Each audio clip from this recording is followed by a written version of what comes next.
If you guys couldn't tell already, I love true crime stories. Welcome back, guys. I just got done watching They See Us, a limited series on Netflix that's dedicated to the story of the Central Park 5 or the Central Park jogger case. Now, I'm not really gonna rate this show because I've seen it in the past, and honestly, it's a very upsetting story about these 5 kids that get convicted for a crime that they didn't commit. So for me, it's a story that's very relatable even in this time compared to how it was back then with the police department and politics and all those things that go into this show. I would say definitely recommended. I will definitely go watch it, so if you haven't already, please do so. But I found out about this case about 4 years ago. I was just on YouTube kind of like snooping around for documentaries, and I came across the Central Park 5 documentary. I don't exactly remember the name of that doc, so if anything, if I find it, I'll post it down in the comments. This show is very upsetting because the story is about these 5 innocent kids that were convicted for something they didn't do, and what's more frustrating is that they were coerced into giving false statements and basically pointing the finger at each other, trying to get them to go to jail for something they didn't do. Unfortunately for these kids, it's a case of being at the wrong place at the wrong time, and also, even like now, it's unfortunate that the cops picked them out because they were black or brown, Latino. Basically, they were easy targets for the police department or prosecution. And the main reason that they all get caught up in this conviction is because they were all out hanging out, wilding out, or if it's easier for me to translate it, is basically them being dumb teenagers harassing people, blasting music or having fun. Like, you know,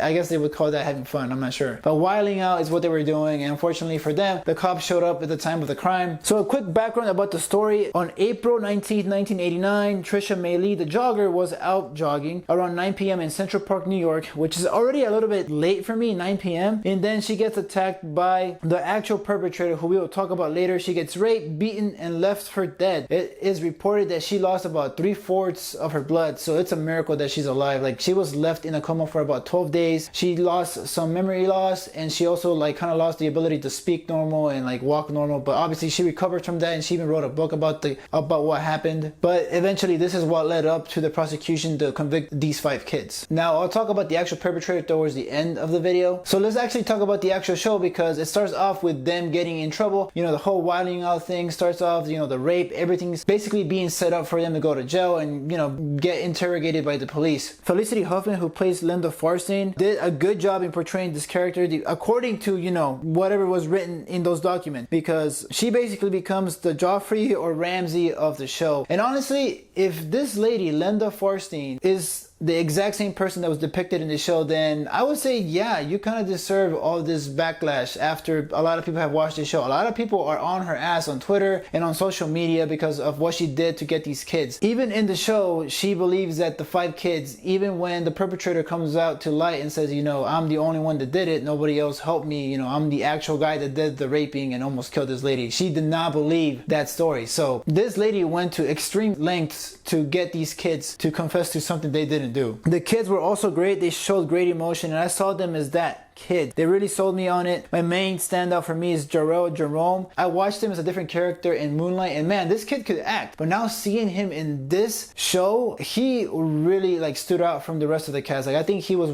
probably the best performance that was in this show, and I can't wait to see him in other things, because I think he can do a lot of things with his acting skills. So there's some talent in there. I also like John Leguizamo, who's one of the parents. Asante Black, also one of the youngest in the group. I really liked him, and it made me feel for him, so he was pretty good. And I would say this is one of those shows that's really hard to stomach because it doesn't really have a happy ending. I mean, yeah, they all get out and, you know, they get to like get back into life, but like those emotional scars sticks with them. So seeing them go through this struggle, especially Corey Wise, because we kind of get an episode dedicated just to him, which is really nice. And that's where this actor like shines, because he is able to take this character through some emotional pain. Like, I mean, it is rough. The other episodes that are really hard to watch are obviously, I think most of them, but mainly aside from 4, for me it will be episode 1 and 2, because they are being interrogated as kids, and the whole time they're just like coming down on them really hard, you know, trying to tell them like, hey, yeah, you did this, or you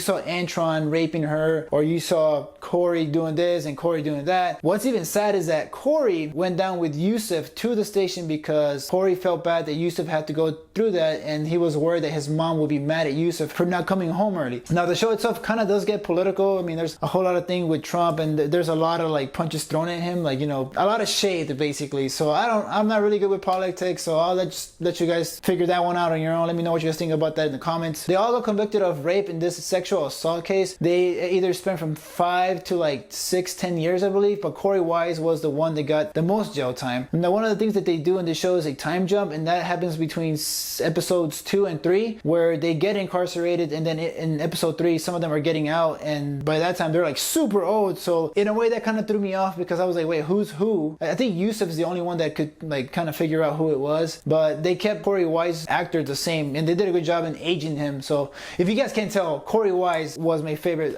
portrayal in this show. Yeah, I think the time jump was a little bit weird for me. It kind of threw me off a little bit. I also do like how this show does show the struggling side of the families, because some of the families are struggling financially. Some of them are sick. You know, some of them couldn't even be there for the kid while they were being interrogated. And, you know, that shit's illegal now, where, you know, a parent has to be with somebody that's younger than 16. And they use that to their advantage. You know, you can even see it in the show. I don't know how true the story is to the facts. You know, like I wish I would do some more digging, or I wish I would remember a lot of the facts that I saw in the documentary 4 years ago. But from what I gathered in this show, I mean, they did everything they could to get these kids to confess to something they didn't do. Yeah, that stuff is rough, man. Kevin himself got his ass beat by one of the cops, and then they basically say that the jogger, the lady, scratched his eye or something like that. So it's crazy. But let's talk about the ending of the show, because in a way, like I said, it doesn't have a happy ending, but it kind of does. You know, Matias Reyes, the actual perpetrator, the rapist, he actually meets Corey Wise in prison, and, you know, they get into an altercation because one of them wanted to turn up the TV, and then the other one wanted to turn it down. But, you know, they start fighting over this later on. You know, Corey Wise goes through some shit in hell in prison. So, you know, eventually Matias Reyes finds God, or, you know, he starts going to like church or whatever it's called in prison. I can't think of it right now. What's even worse is that Linda Farstein doesn't believe it. She thinks that he's the 6th rapist in the case. So it's like, what? That makes no sense. One thing that the show does, it rushes through a little bit, is like the evidence and, you know, all those things in the courtroom drama. It happens a lot really quick, but I mean, they do it on purpose, because the show, it's four episodes long. So I like that they did that. You know, they kind of sped through it. I mean, if you guys haven't seen the show, obviously you might want to dig into it a little bit more, because there really isn't any evidence that links these kids to the rape case. Matias Reyes had DNA. He knew the specifics of the actual rape. He knew a lot of details about the rape that nobody even knew. So everything pointed to him, and eventually they do all get out. And it's, in a way, it's very rewarding for these characters, because they also win a lawsuit, you know, against the city of New York for everything that they basically lost, you know. And there are some